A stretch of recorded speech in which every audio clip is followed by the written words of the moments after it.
Hello and welcome to my channel. आप सभी का मेरे चैनल पर स्वागत है। हम इंटरनल ट्रेड यूनिट 10, वैसे तो ये काफ़ी बड़ी यूनिट है बट अभी इस साल हमारे कोर्स में इसका लिमिटेड कोर्स है। उस लिमिटेड कोर्स में आज हम वीडियो 3 कर रहे हैं। 2 वीडियो ऑलरेडी इस पर है, मीनिंग पर हो चुकी है, होलसेल और रिटेल ट्रेड पर हो चुकी है। एक साथ वो एक ही वीडियो में थे। डिपार्टमेंटल स्टोर हमने कर लिया और आज हम तीसरी वीडियो में जो करेंगे वो चेन स्टोर करेंगे। तो चेन स्टोर एक टाइप है जो रिटेलिंग की टाइप होती है और उसमें भी फिक्स्ड जो शॉप होती हैं उसकी टाइप होती है। तो आज हम उसको करेंगे। तो देखते हैं चेन स्टोर और उसको समझते हैं। चेन स्टोर या उसको मल्टीपल शॉप भी कहते हैं। भंडार श्रृंखला, भंडार तो वैसे गलत है, चेन का मतलब कुछ और होता है, श्रृंखला ये होता है। स्टोर यहाँ पर गलत तरीके से लिखा है, बहुसंख्यक दुकानें। तो चेन स्टोर या मल्टीपल शॉप जो हैं वो एक नेटवर्क होता है किसका, रिटेल शॉप का। तो आप समझिए यहाँ पर हम क्या कहना चाहते हैं कि रिटेल शॉप मतलब कि आप खुदरा जो दुकानें हैं वो खोलते हैं। एक ही ओनर मल्टीपल जगह पर अपनी खुद की शॉप जो है खोलता है। That are owned and operated by the manufacturer और इंटरमीडियरीज। तो या तो उत्पादन करने वाला खुद खोलता है उसको और या कोई बिचौलिया उसको खोलता है, चेन के रूप में अपने डिफरेंट शॉप डिफरेंट लोकेशन पर खोलता है। उसी को हम चेन स्टोर या मल्टीपल शॉप कहते हैं। Under this type of arrangement A number of shop with similar appearance, उनको अगर आप देखोगे बाहर से भी तो वो आपको एक जैसी मिलेंगी। अब आप देख सकते हो आपके आसपास ऐसी चेन्स मिल जाएंगी, ऐसे चेन स्टोर, चाहे वो बीकानेर वाले की हो, चाहे वो बाकी एक दो और मुझे अभी याद नहीं आ रही, हल्दीराम वगैरह, इन सब की चेन स्टोर खुली हुई हैं। तो वो एक जैसी अपीयरेंस उनकी हर जगह होती है।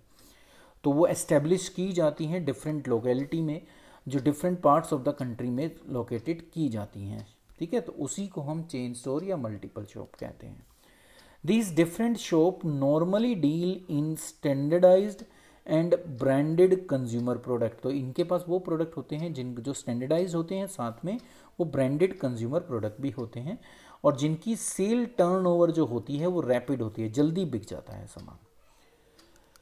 अब the shop are run by the same organization है, एक ही होती है और आइडेंटिकल मर्चेंडाइज बेची जाती हैं, एक जैसी उनकी स्ट्रेटजीज होती है, मतलब कि उनके प्राइस वगैरह सब आइडेंटिकल होते हैं। दुकानें ज़रूर अलग अलग हैं पर सब पर हर चीज़ सेम होती है, सेम काइंड ऑफ अवेलेबिलिटी होती है, सेम प्राइस मिलते हैं। तो वो सारी चीज़ें होती हैं।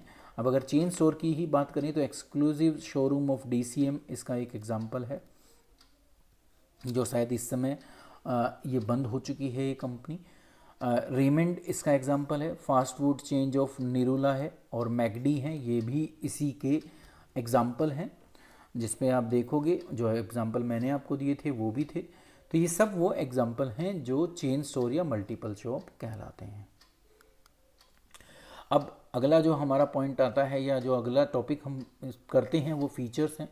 तो देखिए फीचर्स में सबसे पहला फीचर अगर हम देखें तो ये ऐसी जगह पर लोकेटेड होते हैं जो पॉपुलर लोकेलिटीज़ होती हैं और जहाँ पर सफिशिएंट नंबर ऑफ कस्टमर जो हैं जाते हैं।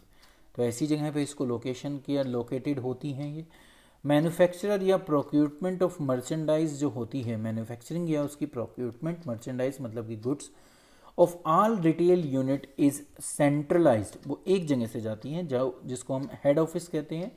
From where the goods are dispatch to each of these shop according to their requirement.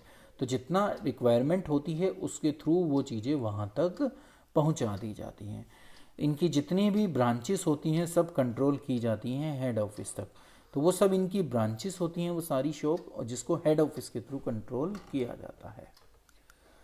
आगे फीचर देखें तो each retail shop is under the direct supervision of branch manager. Branch manager appoint कर दिए जाते हैं और वो उसको सुपरवाइज करते हैं और उसी को रिस्पॉन्सिबल किया जाता है डे टू डे मैनेजमेंट के लिए।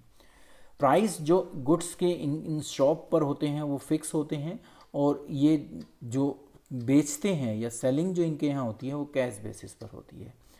Head office normally inspector appoint करता है जो इंस्पेक्ट करेगा कि उनकी पॉलिसी के अकॉर्डिंग जो मैनेजर है वो काम कर रहा है कि नहीं कर रहा है। तो वो डे टू डे सुपरविजन उस पर्टिकुलर शॉप की करता है और उसकी quality in respect of quality of customer service जो दे रहे हैं, पॉलिसी हेड ऑफिस को फॉलो की जा रही है कि नहीं की जा रही, इसकी रिपोर्ट जो भी हेड ऑफिस होता है उस तक वो इंस्पेक्टर अब क्या करता है, पहुंचाता है।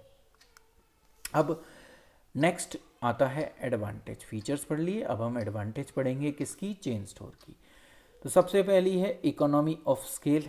तो आप जानते हो क्योंकि सेंट्रली प्रोक्यूरमेंट या मैन्युफैक्चरिंग होती है और उसके बाद वो मल्टीपल शॉप पर जाता है, तो जब आप बड़े पैमाने पर प्रोडक्शन करते हो, उत्पादन अगर बड़े लेवल पर होता है तो उसकी कॉस्ट लो होती है। तो लो कॉस्ट होने की वजह से कस्टमर को भी और हायर प्रॉफिट को जनरेट करने में भी मदद करता है। तो पहली एडवांटेज इसकी यही है। दूसरा है मिडिल मैन ख़त्म हो जाते हैं, क्योंकि मैं खुद अपनी ब्रांच खोल रहा हूँ तो मैं अपने आप ही चीज़ों को बेच रहा हूँ, तो मिडिल मैन जो प्रॉफिट कमाएगा वो मुझे ही मिलेगा और अल्टीमेट उसका फ़ायदा जो है कंज्यूमर को भी मिलेगा। तो चेन स्टोर जो है डायरेक्टली कंज्यूमर को गुड्स बेचती है। Multiple shop organization is able to eliminate unnecessary middle man in the sale of goods and services. तो ये इस काम को कर पाने में सामर्थ्य होते हैं क्योंकि ये खुद ही चीज़ों को बेचते हैं। बैड डेप्ट होने के चांसेस नहीं है क्योंकि कैश बेसिस पर डीलिंग होती है, उधार यहाँ पर नहीं दिया जाता, तो बैड डेप्ट के चांसेस नील के बराबर हो जाते हैं।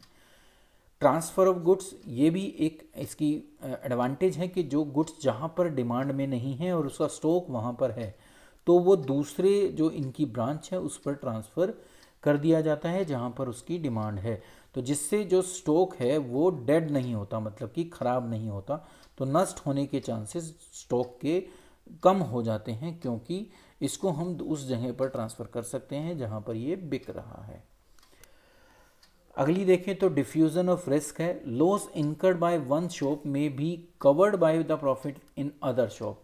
तो वो टोटल रिस्क जो है ऑर्गेनाइजेशन का वो कम कर सकते हैं। एक दुकान बहुत अच्छी चल सकती है, एक दुकान हो सकता है कि उतनी अच्छी नहीं चल रही, तो अगर वो लॉस में भी जा रही है तो दूसरी दुकान उसको वहाँ ज़्यादा प्रॉफिट कमाकर उसके लॉस को दबा सकती है, तो ये डिफ्यूज़न ऑफ रिस्क भी हो जाता है। लो कॉस्ट, तो लो कॉस्ट का मतलब आप समझते ही हैं क्योंकि सेंट्रलाइज परचेजिंग होती है, मिडिल मैन नहीं होते, सेंट्रलाइज प्रमोशन टेक्निक होती है सेल की, इंक्रीज्ड सेल हो जाती है क्योंकि मल्टीपल शॉप खुलती हैं जिससे लोअर कॉस्ट बिजनेस को आती है और वो प्रॉफिट को इंक्रीज कर देती है। अगली एडवांटेज है फ्लेक्सिबिलिटी। तो ये शॉप जो होती हैं वो is not operating eight A profit. अगर कोई ऐसी शॉप है जो प्रॉफिट पर ऑपरेट नहीं कर रही तो मैनेजमेंट ये डिसाइड कर सकती है कि उसको क्लोज़ कर दिया जाए या उसको कहीं और शिफ्ट कर दिया जाए जहाँ पर उस प्रोडक्ट को बिकने के चांसेस ज़्यादा हैं या प्रॉफिटेबिलिटी के ज़्यादा चांसेस हैं।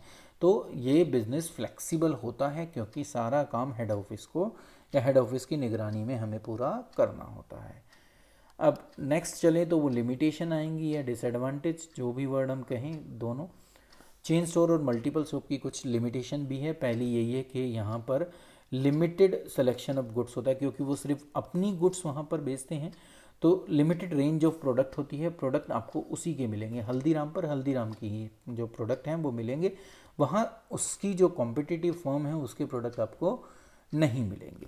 तो वो दूसरे मैन्युफैक्चरर के प्रोडक्ट को बेचते नहीं हैं, इसलिए आपके पास जो चॉइस के चांसेस होते हैं वो लिमिटेड हो जाते हैं। नेक्स्ट है इनिशिएटिव, क्योंकि सारा काम मैनेजिंग जो मैनेजर होता है उस ब्रांच का वो देखता है और वो एक क्या होता है सर्विस पर होता है, क्या होता है नौकरी पर होता है, तो जो भी हेड ऑफिस की डायरेक्शन आती है वो उसके अकॉर्डिंग काम करता है, खुद इनिशिएटिव नहीं लेता क्योंकि वो उसकी खुद की दुकान नहीं है, तो वो अपनी क्रिएटिविटी होने के बावजूद भी उसका सही उपयोग नहीं करता जिससे कस्टमर सेटिस्फाई हो और सेल इंक्रीज हो। उसको लगता है कि मुझे तो सिर्फ सैलरी मिल रही है तो मैं उसके अकॉर्डिंग ही काम करूँगा जैसी डायरेक्शन मुझे हेड ऑफिस से मिलती है, तो वो इनिशिएटिव नहीं लेता। पर्सनल टच मैं आपको बता ही चुका हूँ कि नहीं होता कि एम्प्लॉई के पास जो है इनिशिएटिव लेने का जो है वो ऑप्शन या वो उस जो मोटिवेशन नहीं होता। रीज़न वही है कि वो उसको अपना नहीं मानता, वो वहाँ पर एक सर्वेंट के रूप में काम कर रहा है, तो वो उसी हिसाब से काम करता है। चेंज डिमांड करना, difficult to change demand if the demand of the merchandise handled by multiple shop change rapidly, अगर एकदम से डिमांड परिवर्तित हो जाए तो मैनेजमेंट में have to sustain huge losses because large stock lying unsold at central depot. तो अगर एकदम से कस्टमर का टेस्ट चेंज हो जाए किसी प्रोडक्ट के प्रति और उसका हमारे पास स्टॉक बहुत बड़े लेवल पर हमारे गोडाउन में है, हमारे स्टोरेज में है, तो एकदम से हमारे लॉस होने के ज़्यादा चांसेस है। पर ये रेयरली होता है, बट एक लिमिटेशन ज़रूर है जिसको हम समझ सकते हैं। अब क्योंकि दो चीज़ें हमने पढ़ी, उन दोनों में डिफरेंस भी हमें समझना बहुत ज़रूरी है। हमने एक पढ़ा डिपार्टमेंटल स्टोर क्या होते हैं, एक हमने पढ़ा मल्टीपल शॉप्स क्या होती हैं। तो अब इन दोनों में डिफरेंस, क्योंकि ये 4 से जो है 4 नंबर या 6 नंबर का ही क्वेश्चन आ सकता है, तो उसके हिसाब से ही हम इसको तैयार कर रहे हैं। सबसे पहले लोकेशन, तो डिपार्टमेंटल स्टोर की लोकेशन आपको पता है कि वो सेंट्रली लोकेटेड होता है, जबकि मल्टीपल जो स्टोर होते हैं वो ऐसी जगह पे होते हैं जो कंज्यूमर वहाँ पर अप्रोच ईजिली कर पाए। रेंज ऑफ प्रोडक्ट की बात करें तो यहाँ पर जो है हर प्रकार की जो ज़रूरत होती है कस्टमर की, वो एक ही रूफ के अंदर सेटिस्फाई करने की कोशिश की जाती है डिपार्टमेंटल स्टोर पर। मल्टीपल शॉप जो होती हैं वहाँ पर कंज्यूमर की सिर्फ एक रिक्वायरमेंट को पूरा किया जाता है और वही उनको वहाँ पर मिलता है। सर्विसेज, डिपार्टमेंटल स्टोर उनको बहुत सारी सर्विसेज प्रोवाइड करता है, हमने देखा था। यहाँ अगर हम बात करें तो वो बहुत लिमिटेड सर्विस उनको प्रोवाइड करता है। ज़्यादातर वो जो सर्विसेज हैं वो गारंटी और रिपेयर या इस जैसी चीज़ें अगर बिक रही हैं तो इन तक ही सीमित रह जाती हैं। वो उनको डिफरेंट सर्विसेज प्रोवाइड करता है, फ्री होम डिलीवरी से लेकर डिफरेंट की। प्राइसिंग की बात की जाए तो departmental store however do not have a uniform pricing policy for all the department, rather they have occasionally offer discount. तो वो डिस्काउंट भी दे देते हैं समय समय पर, प्रोडक्ट भी के वो डिपार्टमेंट के अकॉर्डिंग अलग अलग डिस्काउंटिंग ऑफर वो देते हैं कस्टमर को। मल्टीपल शॉप के पास वो नहीं होता, क्योंकि हेड ऑफिस के थ्रू वो जो है प्राइस को फिक्स किया जाता है और उसी के अकॉर्डिंग वो यूनिफॉर्म पॉलिसी पर अपने प्रोडक्ट को बेचते हैं। क्लास ऑफ कस्टमर की बात की जाए तो डिपार्टमेंटल स्टोर पर ज़्यादातर हाई इनकम ग्रुप के लोग पहुंचते हैं, जबकि मल्टीपल शॉप पर जो लोग जाते हैं वो ज़्यादातर लोअर इनकम ग्रुप के होते हैं या मिडिल लेवल के होते हैं। क्रेडिट फैसिलिटी डिपार्टमेंटल स्टोर फिर भी दे देता है अपने रेगुलर कस्टमर को, पर यहाँ पर सब कैश बेसिस पर ही बेचा जाता है। अब अगर फ्लेक्सिबिलिटी की बात करें तो departmental store deal in wide variety of product, they have certain flexibility in the line of goods marketed, पर ज़्यादा फ्लेक्सिबिलिटी इनके पास नहीं होती। यहाँ बात की जाए तो there is not much scope of flexibility in the chain store which deal only in limited line of product. इनके पास फ्लेक्सिबिलिटी उस फॉर्म में उनसे भी कम होती है। तो ये थे वो पॉइंट जो डिपार्टमेंटल स्टोर और मल्टीपल शॉप के थे, और ये एनसीईआरटी के बेस्ड हैं सारे पॉइंट। अब इसका हिंदी वर्जन देख लेते हैं एक बार। देखिए लोकेशन तो हमने पढ़ा है केंद्रीय स्थान पर होते हैं, यहाँ पर ये ऐसी जगह पे होते हैं जहाँ पर आसानी से जो है ग्राहक पहुँच पाए।